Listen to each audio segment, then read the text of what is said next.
This conference will now be recorded. Awesome. Okay, so thank you so much for joining the 2023 Point in Time Count volunteer training. We do this every year to make sure that all of our volunteers feel as prepared as possible in order to help us on our Point in Time Count next week. So, like I said, this training will be recorded, so you can rewatch it if you really need to, or we can send it to others who weren't able to attend. But we're gonna go through a couple of things, and then we'll have lots of time for questions at the end. Just brief introduction. My name is Sam Shukis. I'm the Housing and Community Health Program Director here at the George Washington Regional Commission, and we oversee the Fredericksburg Regional Continuum of Care. So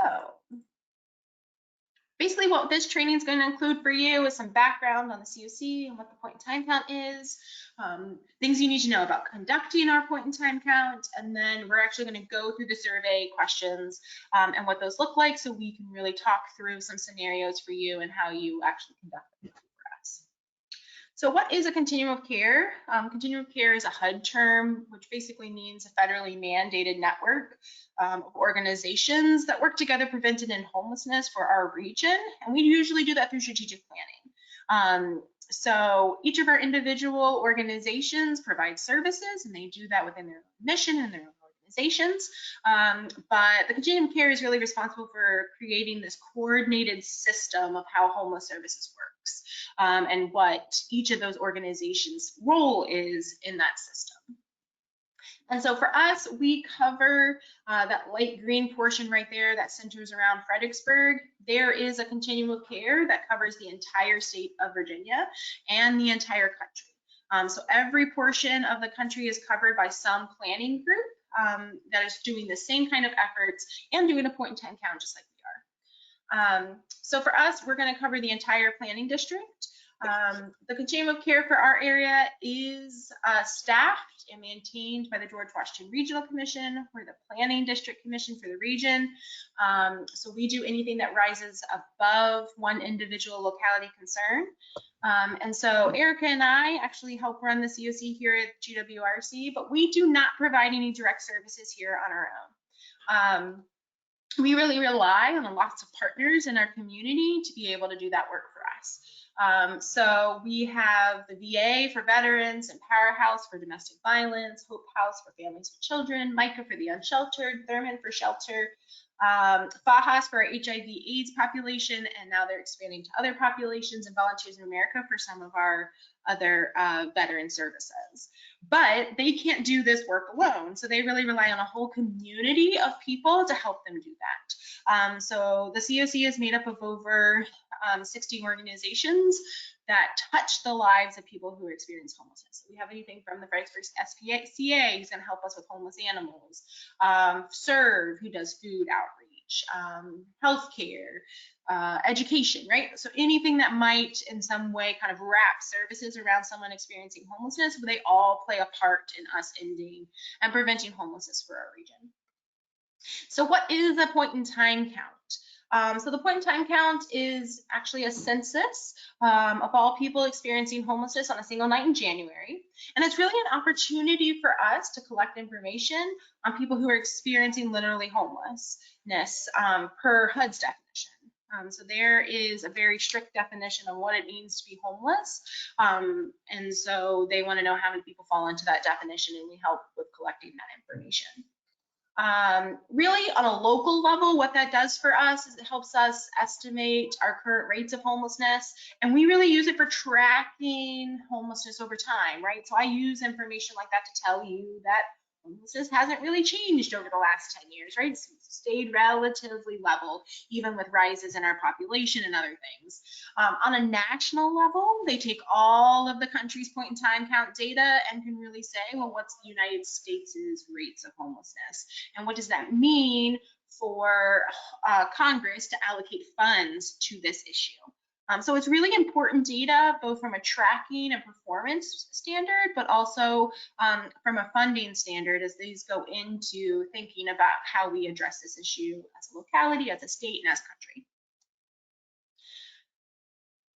All right, talking about the point in time council. What are you actually going to be doing as a volunteer with us?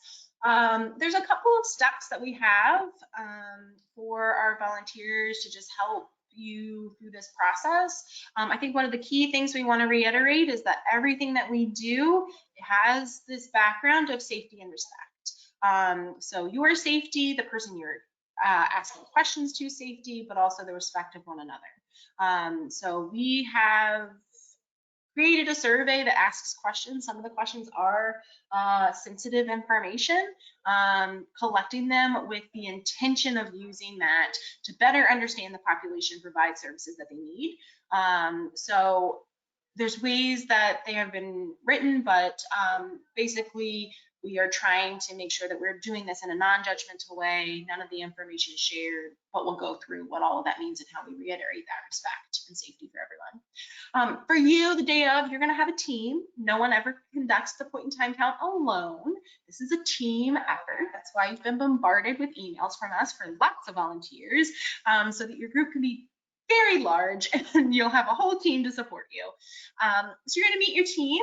Erica will be sending out at the end of this week all of the team information, so you'll be able to meet your team virtually, and then you'll be able to meet them in person on the day of the count. You'll know exactly where to go. Each team will have a team lead, and so they will have all the information from you. Will really be your point of contact if you are to need anything.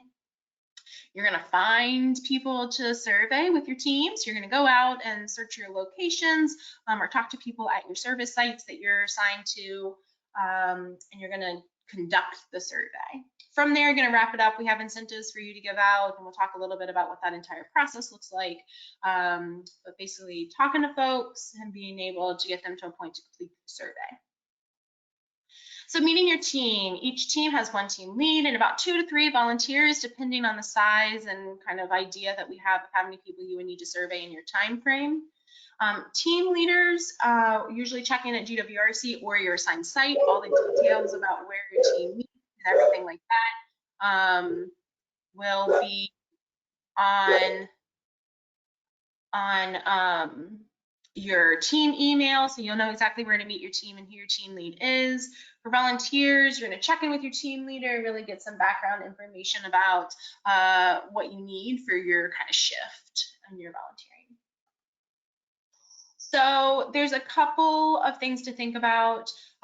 For any of our day center or our shelter teams, so our hotels, our cold weather shelter, the day center, you're going to be talking with people who are actually utilizing those services, right? So they're a little bit easier to find. You know that a majority of those people who are there are experiencing homelessness, so there's not a whole lot of guessing to it. So you just interact with every person who comes in. For our field locations, we try to be really clear about where you are. So if you find someone sleeping in a tent, you can assume that they are homeless and therefore interview them as being homeless. People who are walking around downtown, which we do have a day team for, I approach people and say, can I ask you about your housing situation? And you can kind of figure out whether or not you need to complete a full survey for them. It's a little bit harder to look at somebody just on the street and say, oh, that person's homeless. So you're kind of approaching people as you kind of go and survey your site. So just a little bit about how you actually approach people. Again, we're taking that safety and respect into account, right? So I want you to keep that in mind as we kind of go through these scenarios. So if you find someone that you would like to survey, especially in our field teams, there's a couple of things to think about. If they're in an encampment, so out in the woods, and your team's out there in the dark in the woods, please make sure you're announcing yourself. Yelling the entire time as you're walking into the encampment. We see folks, they need to then be awake in order to talk to them. So we don't shake tents, we don't unzip tents, we don't wake people up and shove them and say, hey, talk to me about a survey. If they are sleeping, we let them sleep, and you can do an observation form, which we will go through. But if you encounter someone who is outside, make sure you introduce yourself and tell them about the survey if they are awake. Any other time, leave them be. There's an example of how you can do that and what that looks like This needs to be updated. We are not giving bus tickets anymore because the bus is free. Yay. So we have other incentives, so you do not have to tell them we have bus tickets. There's that. The second part is beginning an interview. There's a few things that we want to hit on when we tell them about the survey. In particular, we want to talk about why we're doing the survey, right? We're collecting information to better understand the homeless population to improve our housing programs and services. And then I think the key parts, again, safety and respect, is participation is voluntary. You can choose to end the survey. It is completely confidential. It's not shared with anybody else. You can feel free to skip any questions. And didn't want to respond is always an acceptable answer. So being really forthcoming about the fact that they are in charge of their own survey process. So however, you need to help them kind of understand the role of that, and their participation is great. A few tips to gain cooperation is we want to be friendly and confident, but also professional. Basically be a person. Many people who, especially those who are experiencing unsheltered homelessness, many times are ignored. So even having someone approach them and wanting their thoughts can go a long way. So be a person, be kind, and kind of being clear about what you're doing.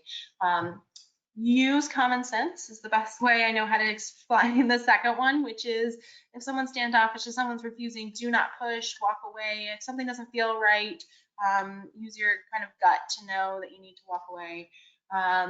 And if they need any help with any of the questions, you do not have to ask them in the exact way that they're on the form. So if they don't know what a word means, or if they need some general explanation, you can help them through that process. So however it helps to get a most accurate and response to each of the questions is perfectly fine. Really, it's a conversation more than anything else. And you'll see that when we go through the survey. So a couple of do's and don'ts. It can be really helpful to say housing situation rather than homeless. Some people do not describe themselves as homeless, so sometimes housing situation has been a better term to use, especially when you're first approaching folks to talk to them about the opportunity for a survey. I think it's really important, again, to talk about that confidentiality. A lot of people want to know why we're asking for all of this sensitive and personal information and what we do with it. So really emphasizing confidentiality is really helpful. Again, do not wake anyone who's sleeping. Don't force participation. Don't unzip or shake tents. And you do not have to ask their name.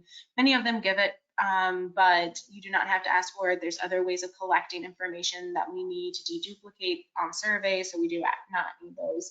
Again, falling back on the respect of space and choices of the person. And we are just here to collect information in whatever way that might look like.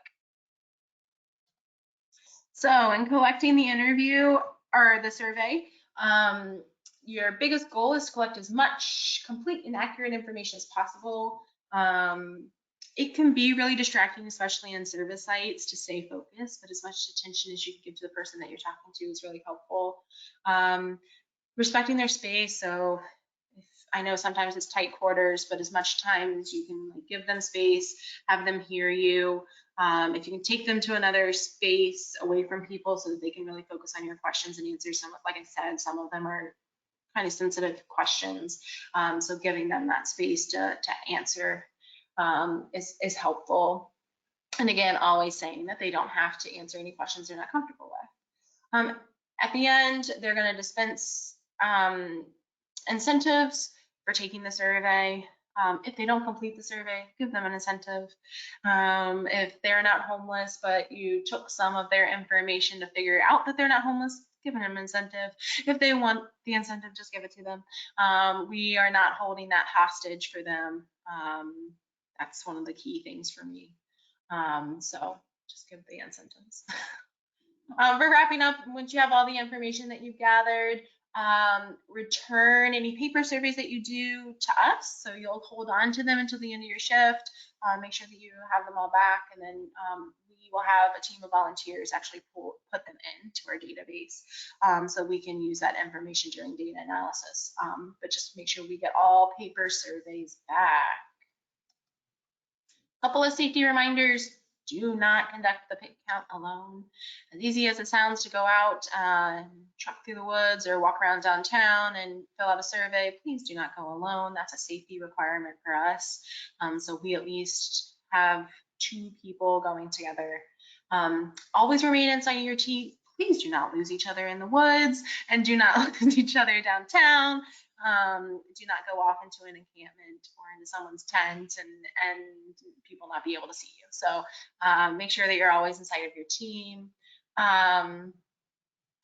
Do not do anything that will put your team at risk. If you feel like you need to wear a mask, do that. This was back in the middle of COVID, but it's up to you guys about what you want to do mask wise. And then again, transportation, we can work out transportation on how you want to ride together. Using your own transportation was guidance at the time during COVID. If at any point that you ever feel threatened, avoid a situation and call 911. I can tell you I've done a point in time count for too many years now, and we've never had to call 911. So it's very rare, but just know that option is always there. Law enforcement is aware of the day that we are doing the point in time count, so they are ready to help respond in any way that they can. I also have gotten the question, if you feel like you've approached somebody who doesn't look well, who looks sick, we do encourage you to reach out to law enforcement if you feel like they need a wellness check or need some assistance. So just keep that in mind. We will also have some cards for you with numbers. That way, if you need to get a hold of somebody else or someone else in the community or share some resources with that person, you can. But I think just making, again, that everyone's safe, avoid situations that you don't feel comfortable in, and help anyone who feels like they're in distress or needs some kind of medical or mental health assistance get connected. All right, so a couple of summaries about what materials you're going to have. COSD staff is going to provide each team with your assignments. So we're actually going to be surveying, and we're actually going to be going. For our field teams, that includes a map. So you're going to go scavenger hunting for the dots on our map. And then you will have a link to an online survey if you would like to use the survey electronically. Paper surveys will also be provided. That way, I know especially for field teams, it can be difficult sometimes with Wi-Fi to connect to that online survey. So we have paper forms just in case. We will provide you with masks in case that you need those. And then we have lots of incentives for those who take our survey. What we expect you to bring with you is, if you want to bring a mask, you can bring one. Have your cell phone, and have a cell phone that's charged. That way, if you need to get a hold of one of us or get a hold of somebody else, you can. Especially for our morning and evening shifts, we do recommend flashlights. I think we have a couple, but if you can bring a flashlight, that would be really helpful. Cannot reiterate enough, walking shoes. I've had volunteers come in ballet flats, in heels, come in comfortable shoes, come in clothes that you can get dirty in, right? Like Isabel and I were talking earlier, the weather's not always lovely. I've done a point in time count in the rain, I've done it in the snow, I've done it in the freezing cold, and I've also now done it in the sweltering heat of summer. So wear something that you are comfortable in. I would dress in layers so that you can figure out what exactly you need, but please come prepared for the weather. All right. So a little bit of information on the forms. Like I mentioned, there's 2 forms. They're exactly the same question-wise, but the formats are a little bit different. So the online form, if you submit it that way, there's nothing else that you have to do. It comes directly to the COC team. Paper forms, you do have to return them to us. Like I said, online form does require Wi-Fi, I believe. So it can be a little bit easier just to do a paper form and get it back to us. All right, so I'm going to stop sharing my screen for just a second and switch over to a different one so that we can go through the surveys, but I'll pause for just a second and see if there are any questions or any tips from our seasoned volunteers that they would like to share with you folks. I recommend jeans. Because depending, like, I know like like we were talking about earlier, it was so freezing cold last year, but also like some of the locations that we went to were kind of brambly. And so I totally recommend like or jeans or something like durable for the lower half of your legs, because it, if you're really wanting to get kind of a good view into some of the encampments without like just traipsing through there, you might need to kind of get in the brambles a little bit. So I don't know, for us it was so dark too. So like, we kind of had to kind of get into the thicket in some places. So that besides the no ballet flat thing, yeah, no ballet flats, no Crocs. Like, I'm gonna go through my Girl Scout list here, but like something that covers your toes, something that'll cover up your legs. And I think that those are the things that stuck out to me the most, I think. Okay. Yeah, that's really helpful. I will say one of our volunteers fell into a river last year in the freezing cold. So I don't know that she could have worn anything that would stop her from freezing because of that, but she did fall in the river. So, but yes, please dress comfortably. All right. And it was 17 degrees, and they fell in the river. Yes. Not all the way in, right? Just the bottom of her legs, but yes, instantly. Okay, frozen. if you're not as graceful, wear waders. I don't know. As an aside, a lot of our folks in encampments can also have animals that they keep with them. So just be really cognizant, because just as our folks who are living outside are a little more hyper aware, so are their animals. So just be cautious around those furry friends. Thanks, Erica.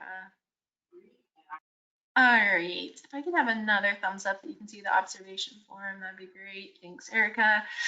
Okay, so I'm going to go through both of our forms and kind of tell you when you would use them and what they mean. So observation forms. Observation forms are usually only used by our field teams. This is if you, for some reason, cannot complete a survey, but you know someone to be homeless and you want them to still be counted, you're going to fill out an observation form.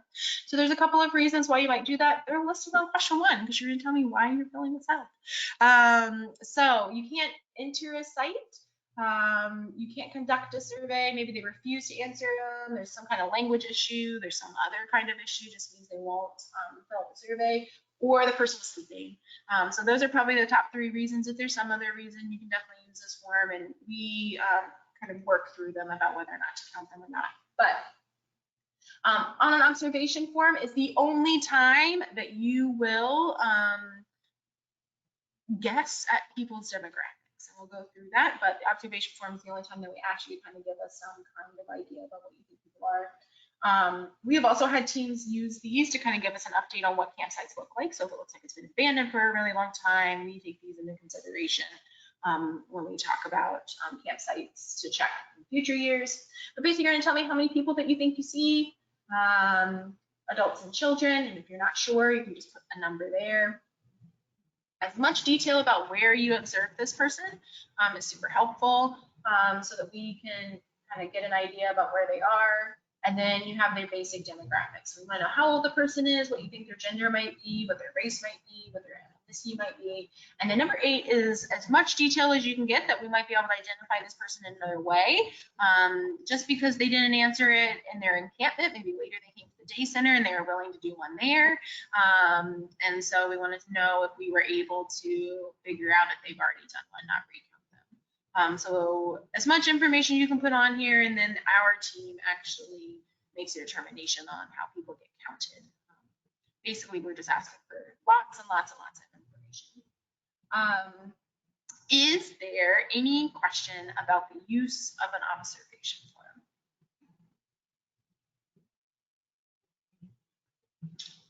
All right, I am going to switch us over to the other screen for the other survey. Erica, if I can get one more thumbs up. Thank you. All right, so the full survey, and this can be a little bit complicated. If you ever have questions about who you should fill out a survey with, please talk to your team lead. They've done this, they completely understand who you should survey and not survey. But some basic instructions about who you're gonna do a survey with. You are gonna do a separate survey for every adult that's in the household.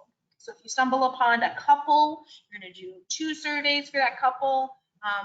One for the first person and one for the second if they're over the age of 18. We do not complete surveys with children who are in households with other adults unless they are a parent themselves. So if you stumble upon an entire family, maybe you have grandma, the daughter who's 17, but also has a little baby herself, you are going to do one for grandma and one for the 17-year-old daughter. Even though she's under 18, she's a parent herself, so you will complete the survey. The only other exception to people who are under the age of 18 is we do it for people who are under 18 and alone. So if there's no other adults in the household with them, they are a single minor, then we want to be able to count those unaccompanied youth. So if there's ever any question about should I complete a survey for this person or not, please ask your team lead. But I'm hoping that's clear. There's a little bit of a suggested script, and when you start out, it goes back to what we talked about in the presentation. But can I ask you about your housing situation? We're trying to build better services and programs and understand the homeless population. Voluntary participation, ended at any time, completely confidential, can skip through and not respond to any questions. You're going to put your name and where you're completing the survey. That way, if we have any questions about your handwriting or any other questions that you have on here, we're able to kind of get back with you and you can help us out. We are asking about Wednesday, January 25th. And so anyone who is, we only want to know where they slept that prior night. If they have a regular sleeping pattern and Wednesday happened to be different, again, we only want to know about Wednesday. So where did they sleep on Wednesday? You have 2 kind of options here. These are the literal homeless situations. So if they're outside or if they walked around, like we have people who just say, you know, I wandered downtown all night. People who hung out maybe in a McDonald's or in some other kind of 24/7 convenience spot, they qualify. If they slept in a car or a camper that doesn't have any utilities, that's homeless. And then any of our shelters. Most of the time they're being counted at our regular shelters in other ways, so we don't list them. Cold weather shelters, sometimes they get missed, but any shelter, they're homeless. Some other things that you might hear are hotel, motel, Mary shelter, hospital, jail. These are not necessarily homeless situations, and so therefore we don't count them as homeless. You don't have to complete a full survey for. The only caveat here is motel, hotel. If some charitable source paid for their hotel, and we'll mark this on here to make it more clear. If a charitable source paid for their hotel, then they are homeless and you'll complete the full survey. If they paid for it themselves or a friend paid for it or a family member, then they're not. You only have to complete the first page. So that's marked on here. Everyone fills out the first page. We don't want to be like, oh, you're not homeless. Okay, never mind, and walk away. So we at least give them a little bit of a survey to feel like they're a part of the conversation. But basically, we're collecting information on how many people were in the household and then some information to help us with deduplicating. That's their first 2 letters of the first name, first 2 letters of last name, and a birth date. Even if partial is okay, I'm just trying to get an idea about how old they are. Even if they just want to give you an age and not their birth date, I think that's great. HUD asks me very specific tiers about someone's age, so as close to a actual number as we can get is great. The other identifying information of gender, ethnicity, and race should never be assumed. Please make sure that you're asking all the options to folks. Gender, and this will be changed as well, gender and race is any that apply. So they can choose up to all gender and races. We should never assume by looking at somebody what we think they are. So please make sure you provide them with all the options. Though, yes, you will definitely get, what do I look like? But just know that we are still going to ask it of every person. For number 5, this should match the number of people that you put in number 3. So anyone else who's in their household, you're going to put their information. For people who are in households together and it's 2 adults and you're doing another survey, some of that information will repeat from the first person for the second person. But just please put it on there. That's how we kind of like match surveys together, know who's in households together. It's a process for us to figure out what households actually look like. So use as many as you can here. If it's more than 5 people in the household, there is a note section on the bottom. So if you can just continue to add the additional family members there with that same information, if you run out of space, that would be wonderful. All right. From question 6 onwards, you are asking this only about the person you are interviewing. So we don't want to know if anyone in the household has these things. We want to know if the person who is the respondent has these things. So a lot of these are about any kind of conditions or issues medically. We talk a lot about, what's their other illnesses, special education classes, HIV/AIDS, fleeing domestic violence, lots of questions about whether or not they're a veteran.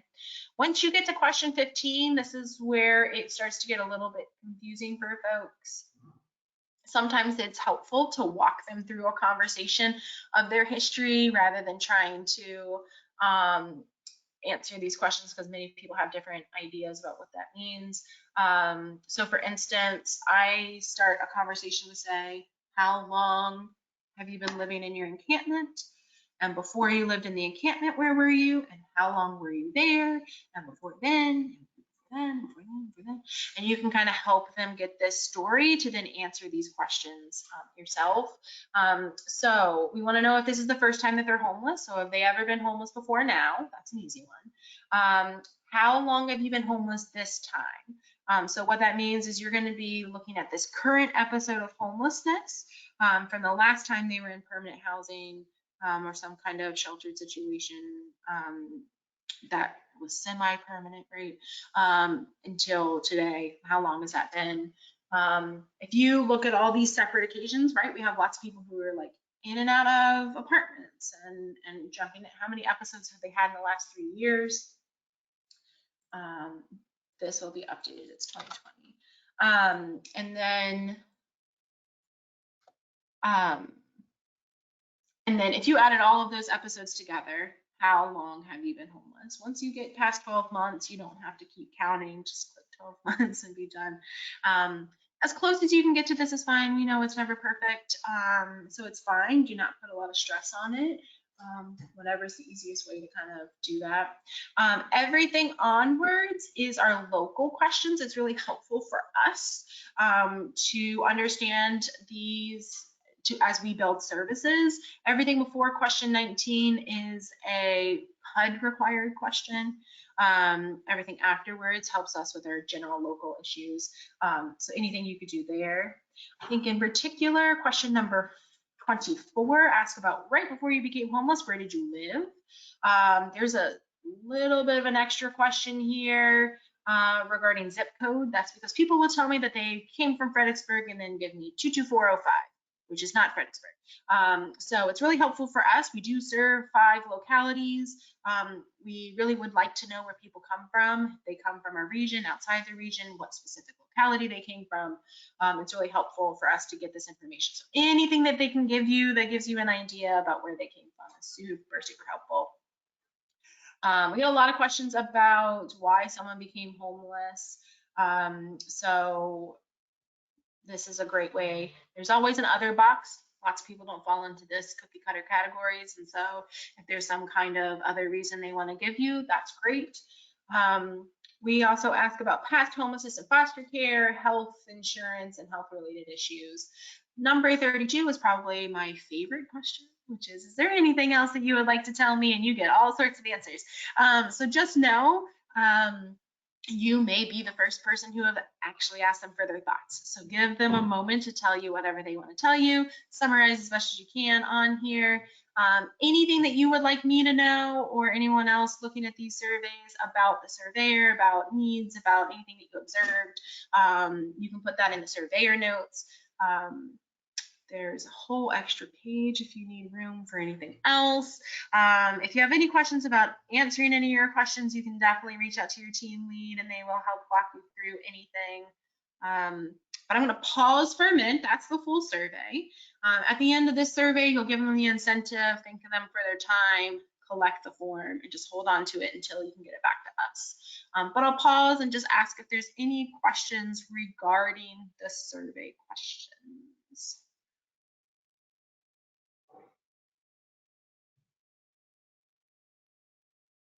All right. So I think that's about all that I have for you guys in terms of prepping you for the for actually conducting the count and being a volunteer with us. It really is fun. We have lots of people on this call who have done it before. I think the point in time count is actually one of my favorite events of the year. I think it's so wonderful to get out there. You actually see what homelessness is like in our community, talk to people who are experiencing it, kind of get out of your office and do things with people in the community, and meet really great people who are also really interested in it. So I think it's a great introduction to homeless services. If you are at all interested in anything after the point in time count, to be involved with the CUC, Erica's a great person to reach out to. She's been doing lots of one-on-one calls. She can figure out how to put you to work if you want some more work. And then if you need anything or have any questions about the point in time count, she's the person to reach out to. Like I said, you will be getting all of your assignments and your teams by the end of this week. If you have any questions about that, let us know. We also know this time of year is crazy because why hasn't it been for the last 3 years with illness and COVID and all sorts of things. If anything is to happen and you are unable to volunteer for the point in time count, please reach out to us as soon as you can. In the email that goes out to the volunteers, I'll put our my cell phone number in there. That way if you need to text me or call me right away, you can reach me. But just give us as much time as possible. We have volunteers who are eager to help and take on multiple shifts. I just need to be able to tell them that. So as much notice as you can give us, we can make accommodations. Do not feel guilty. Do not come sick. That's the one thing I have to continue to remind people. We are past working through it. So do not come sick. Just let us know. We will take care of it. No worries at all. But if you have any questions at all, we are here to help and support you in any way that we can. As always, we try really hard to be transparent about our process and our data. So after the point in time count, that gets analyzed, gets recorded. We have a report that comes out that will be sent out to all of you. We also give some general numbers right after the point in time count about how many volunteers we have, how many people we think we found, just so the volunteers kind of know. But there's lots of information on our website as well, and we try to keep you guys engaged as much as you would like to be. But if they, like I said, I can't say it enough. If there's anything that you need, please just reach out to us.